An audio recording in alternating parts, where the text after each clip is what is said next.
Hi all, welcome to Vishine Academy. Assistant public prosecutor டிஎன்பிஎஸ்சிலேருந்து நடந்த எக்ஸாமில் கேட்ட மேக்ஸ் கொஷினில் கொஸ்டின் நம்பர் 18 தான் பார்க்க போகிறோம்.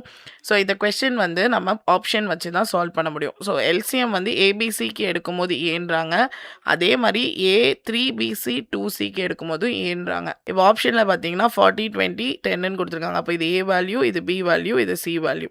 அப்போது ஏபிசிக்கு நீங்கள் வந்து எல்சிஎம் எடுக்கும்போது ஏ வருதான். இப்போ 40 20 10க்கு எல்சிஎம் எடுத்தீங்கன்னா என்ன வரும்? ஸோ ஃபர்ஸ்ட் வந்து 10 டைம்ஸ் வந்து போயிடும்.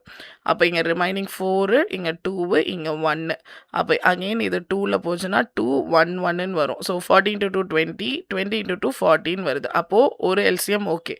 அப்போ அடுத்து என்ன சொல்கிறாங்க, ஏயோட வேல்யூ பியோட வேல்யூ 3 × B பண்ணணுமா? அப்போ B இங்கே வந்து 20, 3 டைம்ஸ் பண்ணால் 60. அடுத்து சியோட வேல்யூவை 2 டைம்ஸ் பண்ணணுமா? அப்போ 20. இப்போ இதுக்கு வந்து எல்சிஎம் எடுக்கும் போதும் ஏ வரணுன்றாங்க. அப்போ 10 டைம்ஸ் எடுத்தால் 4, 6, இங்கே 2.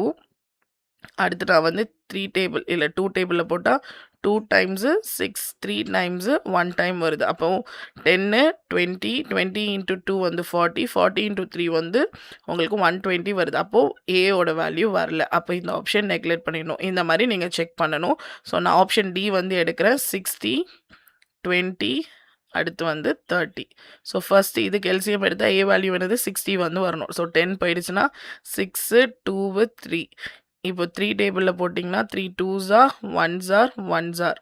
அடுத்து 2 டேபிள். ஸோ நெக்ஸ்ட்டு 30 டைம்ஸு 30 × 2 வந்து 60. ஸோ 60 கரெக்டாக வருது. நெக்ஸ்ட்டு 60 3 டைம்ஸ் ஆஃப் பி பண்ணாலும் 60, 2 டைம்ஸ் ஆஃப் சி பண்ணாலும் 60. அப்போ மூணுமே 6. ஏ வேல்யூ கரெக்டாக வருது. ஆப்ஷன் சி தான் வந்து ஆன்சர். ஸோ 2 ஆப்ஷன் ட்ரை பண்ணி பாருங்கள், ஆன்சர் தப்பாக தான் வந்துட்டு வரும். ஸோ இந்த கொஷின் பேப்பரில் கேட்டால் அடுத்த கொஷினோட சொல்யூஷனை நம்ம நெக்ஸ்ட் ஷார்ட்ஸில் பார்க்கலாம். தேங்க்யூ.